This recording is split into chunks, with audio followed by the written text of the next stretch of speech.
to hear your voice because I'm so familiar with it because of all the work you've done. Right. But obviously now people are starting to actually experience your voice. So what's that like? I guess it feels like a lucky thing. I mean, I went to art school trying to become an animator. I never did anything with voice work at all. Yeah.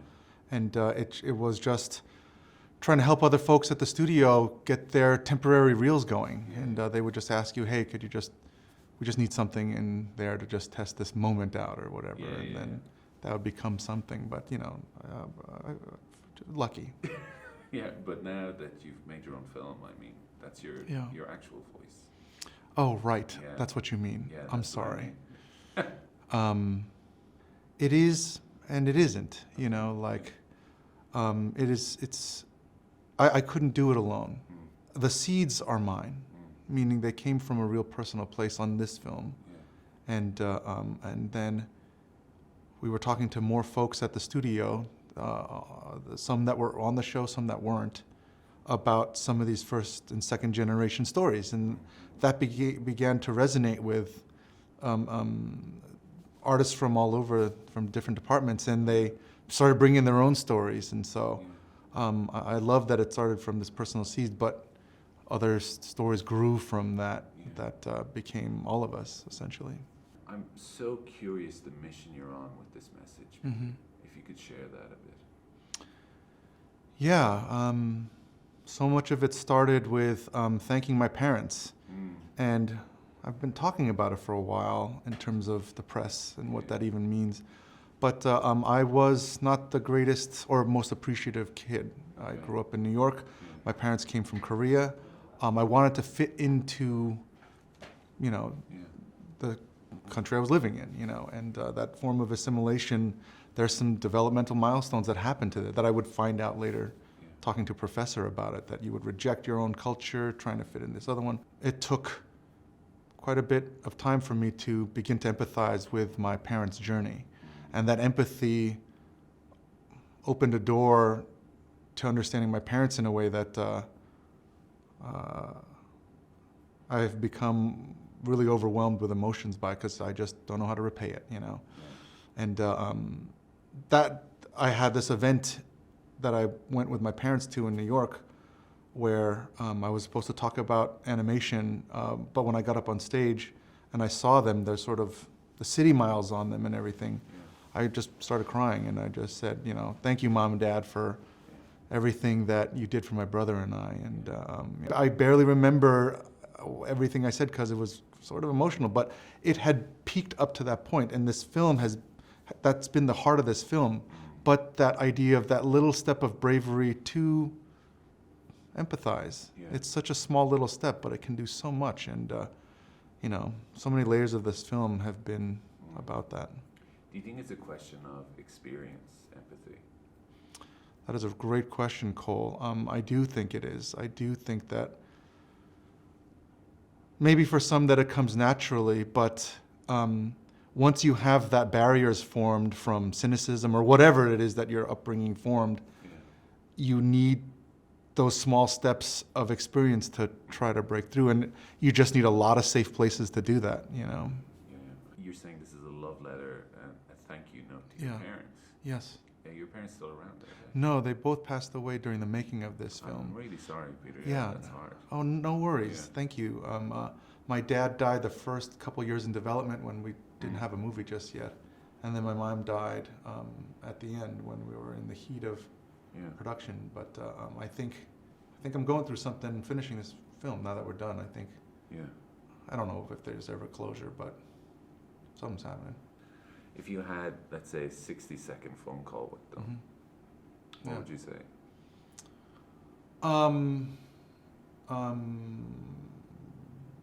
I'd love to know that they're doing okay, more than anything. Yeah. That I hope they're together. I hope they are, found some sort of happiness out there. That my brother's doing well, our kids are doing all right. And I would just be searching for that connection, I guess. Yeah, I was talking to a friend today who lost his father, and we both have their numbers still on our phones, just like one tough, day, isn't you it? know. Yeah. But I'm lucky I've not lost my parents, but Yeah. I did have a brother die. So I oh, I'm so understand- sorry to hear Yeah, that. I understand the empathy of, moments in time frozen now. That Mhm. those people are, Yeah. and that you wish you could share Yeah. everything that is happening. Yes. But obviously you've been at Pixar for a long time. Yeah. Up until then. Yes. Was it something you talked about with them, the development of your own story, or? My dad, I just asked him, I just did research on asking him why he left his country, why Yeah. did he come here, those sort of things that we kind of knew growing up. Yeah. We just had heard these apocryphal stories of him selling hot dogs in Manhattan. But then to get the real stuff, I'm grateful that I even got that because of the research for this movie. Yeah. My mom's got sick right after my dad died with cancer, and so it was just this long process of trying to take care of her. And there wasn't like a, hey, look what we're doing sort of time. But I did show some drawings where I don't know how aware she was of what that is. Yeah. But the film itself, even though I am proud to call it a love letter to my parents, it really didn't start that way. The Yeah. heart of it was thanking our parents, but it wasn't like a love letter. It was just like, oh man, if we could just, anybody, even if it's not your parents, just someone that took a risk for you or something, there is a little bravery to just appreciate it, and it'll bridge these, things, and so the film had its own journey, and then I assume because of what I was going through, it became more and more about a love letter, more than anything. I've never done anything so personal. Yeah. And even at the beginning of the conversation, like, even the seeds, even as small as they are, they're still personal, meaning that they're even if it's 1% of something, it could feel like 100, Yeah. But it also, there were so many stories that inspired this thing, and this was a very challenging film to make, because you're balancing a lot of different,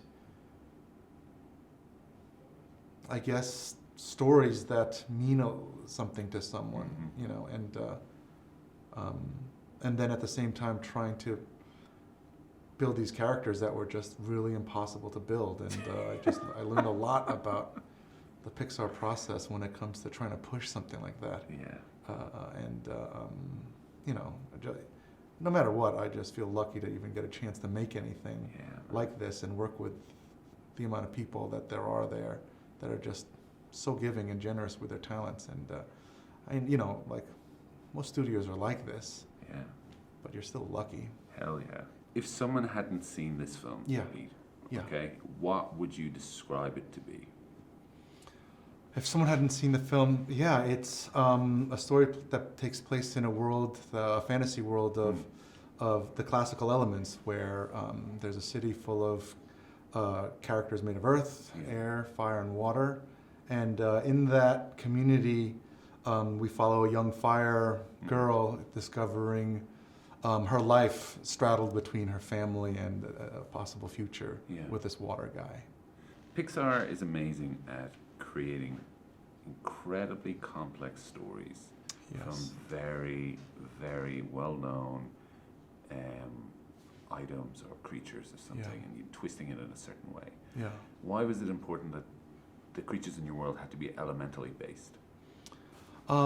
It was sort of a simple metaphor for me of growing up in a city like New York with a bunch of very diverse communities.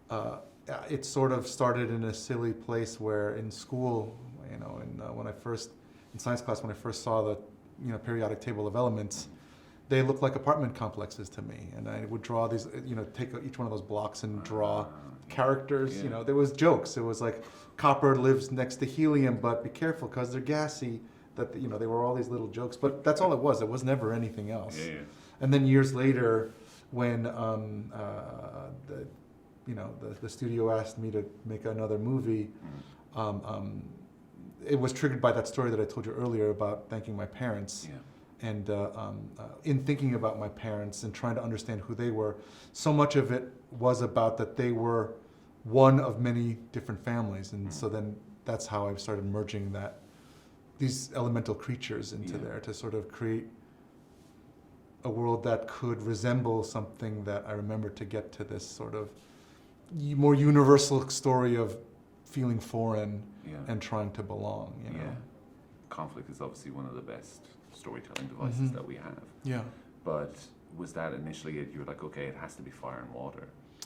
Yes, you know, in that sort of world of just drawing and doodling and just exploring, letting your sort of pen go where it wants, it found this fire character and a water character next to each other, and there was this immediate visual tension that just came from it, and there was all this physical stuff on it. But then, as the more I developed it, it started reminding me of my marriage to my wife, who is A water creature. white. Yeah. Fire. Yeah. Half Italian, half American, you know, sort of mix, and which was very different from my culture. My parents and my grandmother specifically was just like married Korean, and so there was a lot of culture clash from there that I somehow tied to that tension of fire and water as seeds, you know. But that world started becoming more fun. You're drawing like, oh, could they explode each other? Did he just turn into, you know, like a, you know, can you freeze him? Like, what could happen, you know? And there was just play that was going on, and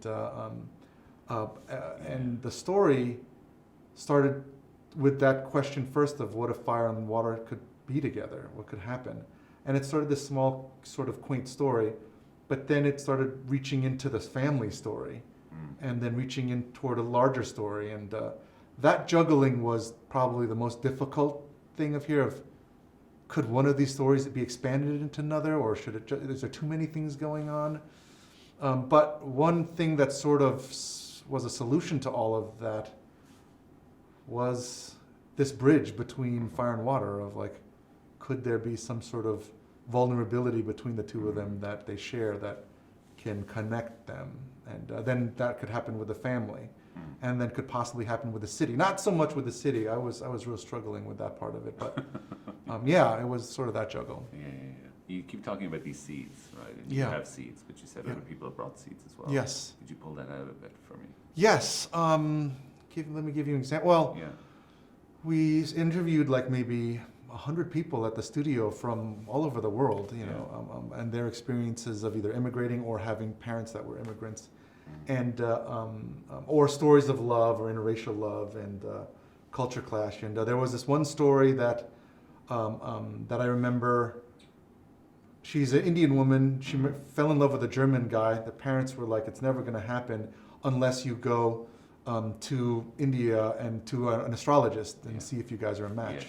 They thought it was impossible. The story was amazing that she got there, and the astrologist, you know, took all their charts, birth charts, and everything, and said, "You guys are a perfect match." And then they got married. Wow. But it was stories like this, and that inspired a mother character that was very spiritual, and she has this power to smell love, and she smells for it all over the place. She became, meaning that inspired that. There are moments of xenophobia in the film that were triggered from real personal stories of some of our artists dealing with, you know, with being a stranger and coming to this country for the first time. Yeah. It's like a great, I love earlier you said the word play. That really speaks to me. It's something in my life that I'm so aware of. Yes. The necessity of play. Yes. And especially with something like this. Yeah.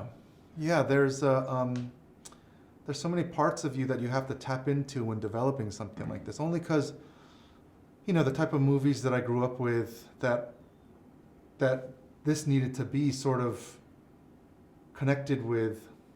I don't know how else to say it. Meaning, I made a lot of memories with movies like family movies like this with my family, because my parents didn't speak English, I didn't speak Korean, and so, but some of these films that were told so well visually connected us, and we had memories off of that. So for me, I was always trying to hunt for that balance of like something that could bring in several sides to an issue or to a story, and that became a game where, you know, how do I play with this idea so that I can connect to it, my kids can connect to it, or a stranger could connect to it, and have fun with it. And because the world is so crazy that, like, you know, there's science behind it, there's like fake science behind it to just make things work. And but you know, there's so much play involved that you have to tap into these other, you know, ages of yourself, you know. Play also needs conflict, and that was something that was a really interesting struggle with this movie, meaning it can't just be play. Yeah. You know, to keep it driving forward. We don't have a villain in this movie.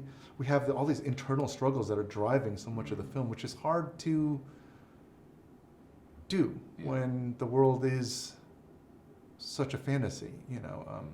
And so much of the film is these characters trying to reach to a human, you know, connection when they're not human. And you know, but it's just, you know, how do you get an audience to empathize with fire or water, you know? Make them human. Yeah. Make them human. Speaking of empathizing with fire or water, God help you, technical mess, I'd say, trying to combine this together. 1,000%. Yeah. What was the awful. crew? You pitched this to the crew and they just left, was it? Or yeah, there was a lot of fear and a lot of sort of advice of what the problems are going to be. Yeah. And part of me was naive, and then there was part of me that was excited, just because like we couldn't find an example of characters like this outside of like maybe 2D drawing, like Calcifer from Howl's Moving Castle as an example that, you know, we loved. But trying to the other examples were just like realistic fire, that like, you know, Ghost Rider or the Human Torch, where they were all things on fire. You know, even though we wanted to have them emote in a human way, they couldn't be a human in terms of a skeleton or anything. They had to remain their elements, like gaseousness or fluidity. But that it all started with drawings, and then from there it was just years of experiments to see if we could get this to work. There was just no road. All we had roads to toys, to build those. We had roads to building cars, but we didn't have roads to building characters that were all effects. And it's so crazy to say, because when you look at it, it's like, oh, they just turned something on, but it was years of trying to build a road in that studio with a lot of people really working hard to try to see if they could control the fire. So much of it was about trying to slow it down and control it without the audience going like, oh, that's not fire anymore. As hard as fire was, water was the hardest, because any movement of the ingredients of water, it would turn into something else. You slow down the bubbles, then he becomes jelly or jello. If you remove highlights, he became a ghost. Like, it was just, he was very difficult. And in every lighting, every shot, if he was in the basement, we just quickly realized that so much of water is just light bouncing off of it. And when you're in a room with no light, you can't see the character. And then when you're on the rooftop in full sun, they just blow out the camera. And so water was really, you know, everything that they said about it being difficult, they were right. And it took its pound of flesh, for sure. Yeah, definitely. I liked the way you approached it with the naivety, though. It's just like, oh, it's just water, you know? Yeah, naivety, but you needed that passion to keep pushing through. Like, I think if it was just naivety, I would have stopped really quickly. But there was like, there's something here. There's something kind of cool about this. Then? It became just an external sort of like, oh, we hadn't done this before. But then because it got harder, I started connecting to my parents and like the heart of just wanting to, you know, thank them for it. And so that became another driver. And the film took dark turns through there. And then every time I got lost, I would just return to that feeling, you know, of opening my heart to see my parents as people, you know, that they're flawed and everything. That I just saw them as these, like, you know, parents that were a little colder and I could push away. But once they became people and you started having, you know, when I first got my first job in making money, this compassion of like, how did they do this? Like, I signed so many tax forms, they couldn't even read English. How the heck did they do that? So that it just kept being a driver. Yeah, and that might be the reason that it's more in that personal place, because I kept using them as fuel, even though the story isn't an autobiography. I think the fuel source definitely makes it feel real personal. But speaking of the story, you said there's no traditional villains, there's no villain. Yes. Right? But we still need conflict. Yes. So could you, approaching that, was it difficult to find that? It was. We did a version with a villain, or two versions with like two different villains, where there was Drip and who was just trying to take over the city. There were these sort of classic. It's so funny with this film. We needed to have some classic base to start, because anytime we started abstract, the audience at Pixar, every time we showed it, the characters are abstract, and once they went to a narrative that was abstract, there was really nothing to latch onto. Yeah. And so we had to find some grounded things just to play off from. And some of those early versions were just all superhero movies, essentially, you know, and trying to have fire powers and water powers to stop a villain. And then it took away from, you didn't feel anything. Yeah. And so we were just searching for that connection with the elements. Yeah. And so these characters were throwing fire or throwing water like Frozone, and they could have just been humans just doing this. And early on, one of the artists helped us find just like this idea. Oh, Bill Pressing had drawn like a candle version of Ember, where her fire shrank, and all of a sudden it reminded me of like, oh, when you're with someone and you're naked emotionally for the first time, and if they said a negative word to you, you would just be crushed. Yeah. And there was something that mimicked like a flame that could go out so quickly. And so all of a sudden we were tying the elements to reactions or human emoting. You know, all of a sudden if they're about to touch, the boiling that's going on in Wade's arm almost felt like goosebumps. Yeah. Even though it's boiling, there was a connection to us that we started chasing down. Maybe it's too subtle, I don't know, but it was something that felt real versus like a villain that was, you know, in a cliche way taking over a city. Yeah. But yeah, and so that journey became like we were trying all these different things until we just, what do we feel? What do we feel? What do we feel? Yeah. Well, thank you. Yeah, I will say that. Yeah, thank you so much, Peter. Yeah, you know, thank you, Cole. what I will say, just as a final point to you, as I'm leaving, you know, if someone loves the story, those details are never missed. Oh yeah, right on. Absolutely.